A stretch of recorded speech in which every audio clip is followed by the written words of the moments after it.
I'm Iris Tao in for Steve Lance tonight. In a breaking development, the Hamas terrorist group says it will release all remaining hostages held in the Gaza Strip. The group says it has agreed to some parts of President Trump's plan to end the war and is ready to negotiate the details. NTD's Jason Perry has the update. After almost 2 years of war in the Gaza Strip, the Hamas terrorist group said on Friday that they agreed to release all remaining hostages held in the territory. President Trump posted a copy of the statement Hamas issued in response to his plan to end the war in the Gaza Strip. This comes soon after Trump set a Sunday deadline for the terrorist group to accept the deal. However, Hamas has not accepted all 20 points of Trump's peace plan, and they said they're ready to negotiate the details. In the statement, Hamas said it, quote, appreciates the Arab, Islamic, and international efforts, as well as the efforts of U.S. President Donald Trump. The group reiterated that the hostages would be released in exchange for prisoners. Hamas also said it was ready to hand over the administration of the Gaza Strip to a Palestinian body of independence. However, the statement did not say that Hamas had agreed to lay down their weapons. If Hamas follows through on its statement, families of hostages will finally reunite with their loved ones, and residents in the Gaza Strip will have the opportunity to move toward a peaceful future. This breaking development comes just days before the 2-year anniversary of the Hamas terrorist attack on October 7th, in which they killed over 1,200 people and took about 250 hostages back to the Gaza Strip.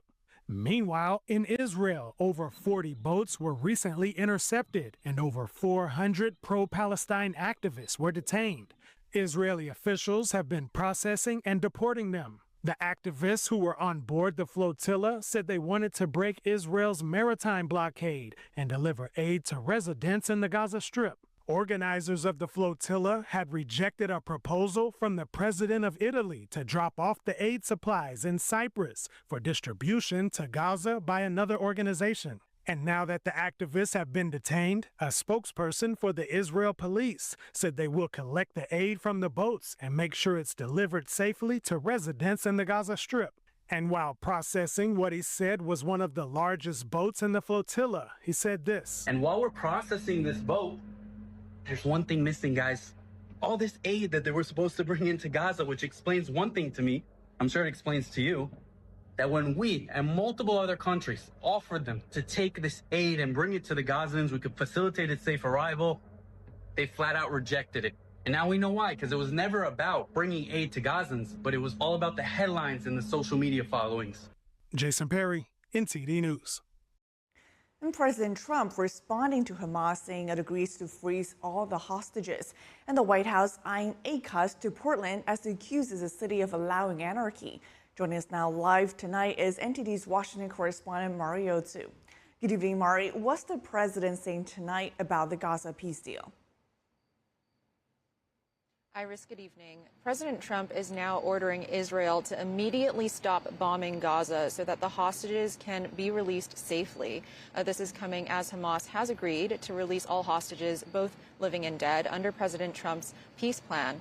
And Hamas's statement came just hours after President Trump this morning gave Hamas until 6 p.m. Sunday to agree to his entire peace plan. Here's the president just minutes ago thanking the countries who helped make the deal. Watch. Very importantly, I look forward to having the hostages come home to their parents and having some of the hostages, unfortunately, you know the condition they're in, come home likewise to their parents because their parents wanted them just as much as though that young man or young woman were alive. So I just want to let you know that this is a very special day, maybe unprecedented in many ways.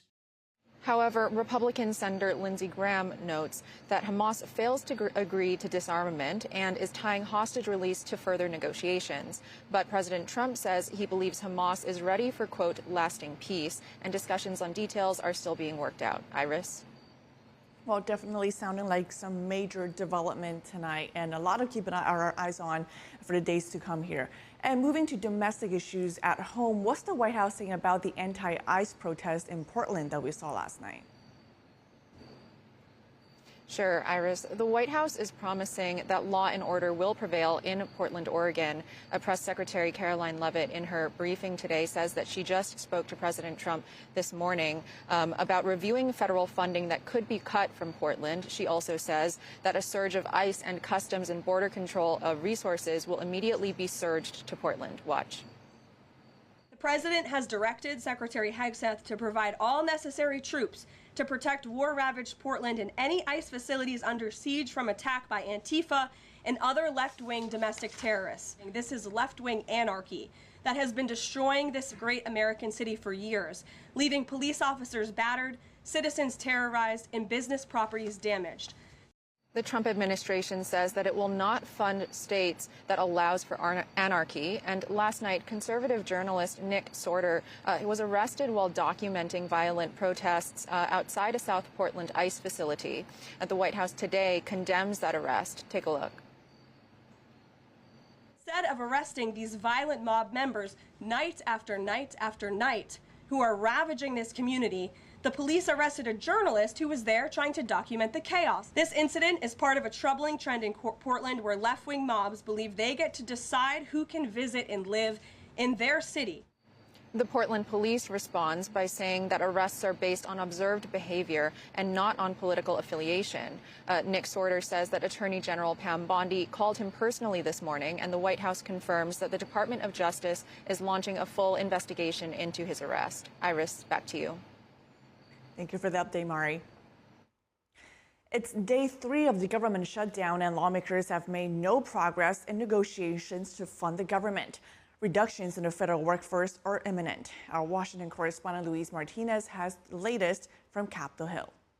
All around the country right now, real pain is being endured by real people because the Democrats have decided to play politics. We have troops and TSA agents and Border Patrol agents who are working without pay, protecting the country. And you have FEMA services, health insurance policies, for example, that are being stalled in the middle of a hurricane season because the Democrats want to play political games and try to obscure the real facts at issue. Senate Democrats have voted for a 4th time against a bill that would extend current levels of government funding and end a shutdown. Democrats, who are in the minority in the House and the Senate, have demanded that their healthcare policy priorities be approved and parts of the Republican reconciliation bill be repealed for them to support any effort to reopen the government. The fact of the matter is that the big, ugly bill, as Trump has continued to implement it, is absolutely gutting healthcare research all around this nation. Republicans have agreed to negotiate with Democrats on healthcare policy, but not while the government is shut down. Republicans have rejected repealing parts of the reconciliation bill they passed earlier this summer that closed the loophole that allowed for illegal immigrants to access taxpayer-funded healthcare. We challenge them. We challenge them to tell us why they're not trying to give illegal aliens healthcare again when they put it in their own bill. Senate Minority Leader Chuck Schumer is facing criticism for past comments he made regarding government shutdowns. As early as March, Schumer rejected government shutdowns. What if I persuaded my caucus to say I'm going to shut the government down, I'm going to not pay our bills unless I get my way? It's a politics of idiocy, of confrontation, of paralysis. Shutting down government over a policy difference is self-defeating. We can never hold American workers hostage. The pressure is now on rank-and-file Senate Democrats. There have been already 3 Senate Democrats who have broken with leadership to support Republicans to reopen the government. Those are Senator John Fetterman, Angus King, and Catherine Cortez Masto. Have a majority of senators, 55 senators, have already voted for this clean, short-term, nonpartisan CR. As the Speaker said, no policy riders, no gimmicks, nothing in here that benefits Republicans. This is a straight-up 7-week funding resolution, and we need it to keep the government open. And the Senate will vote again on Monday on a continuing resolution to reopen government. Reporting from Washington, D.C., Luis Eduardo Martinez, NTD News. And next, NTD's Steve Lynn spoke with Representative Angie Craig from Minnesota. She shares the Democratic point of view on the shutdown and the priorities for her constituents in Minnesota. Congresswoman Angie Craig, thanks so much for joining. Great to be here. Great to have you with us. So, Congresswoman, we're in the middle of a government shutdown, sadly. No votes are planned over the weekend. At this point, based on what you're hearing on Capitol Hill, how much longer do you think this might go on? Well, it's hard to predict because we can't even get the president or Mike Johnson to call House members back to Washington. Literally, my Republican colleagues just stayed home. We all came back to Washington this week, of course, hoping that we would be at the negotiating table, and Republicans weren't even in town. Yesterday, the new rates for MNsure, which is the ACA in Minnesota, came out, and we are looking at the largest increase in premiums since the first Trump administration. So Minnesotans know what we're fighting for as they receive their premium increases right now. Life is unaffordable, and this administration has done nothing to lower costs for my constituents, and that's what we're fighting for. You're running for Senate, obviously, in your home state of Minnesota. You've talked about, bringing the political temperature down right now. What are you hearing from, because I'm sure you're speaking to people from all walks of life, all parties. What are you hearing from the people as you travel around the state and talk about the policies that matter to you, but also from the folks that you're trying to appeal to? What are some of the most important issues to them right now? There's an affordability crisis in our communities, the likes which we have not seen. President Trump ran on the idea that he would lower cost. And in fact, the tariffs have caused costs to go up for everyone in my communities. And I'm spending a whole lot of time talking to family farmers right now. And remember, we have a whole lot of corn and soybeans in Minnesota. Business has disappeared for my soybean growers. These are family farmers who are looking just to make it to the next planting season. So I'm hearing a whole lot about the cost of groceries, the cost of healthcare, the cost of childcare. And right now, in this moment in time, we have an opportunity to fight against the Republican and Trump administration increasing the cost of healthcare for my constituents and those across Minnesota that, of course, I would love to represent as their next U.S. Senator. And you better bet that we're taking this one to the mat. We are going to fight this administration until they work with us to lower the cost of health care in Minnesota.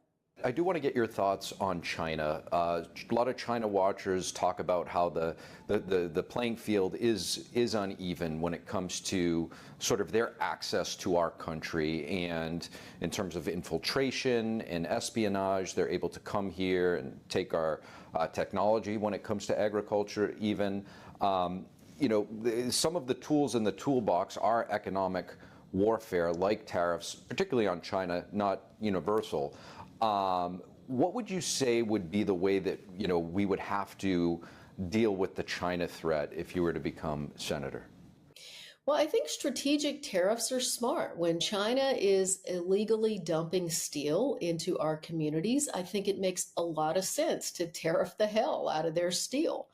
But when you have a policy of across-the-board tariffs, you drive your markets, i.e. other countries, away from you altogether. And that is really what is so disastrous about this administration. Look, I worked in the private sector for 22 years before I ever even thought of getting into politics and running for Congress. And my med tech companies that I worked for, we often had to protect ourselves from theft of different, blueprints for making pacemakers, for example, from China. We refused to co-manufacture in China because we knew that they would steal our ability to produce these products. And so 100% I agree that you have to be strong on China, but the way that this administration has gone about it, we knew from the start was going to decimate family farms across the Midwest.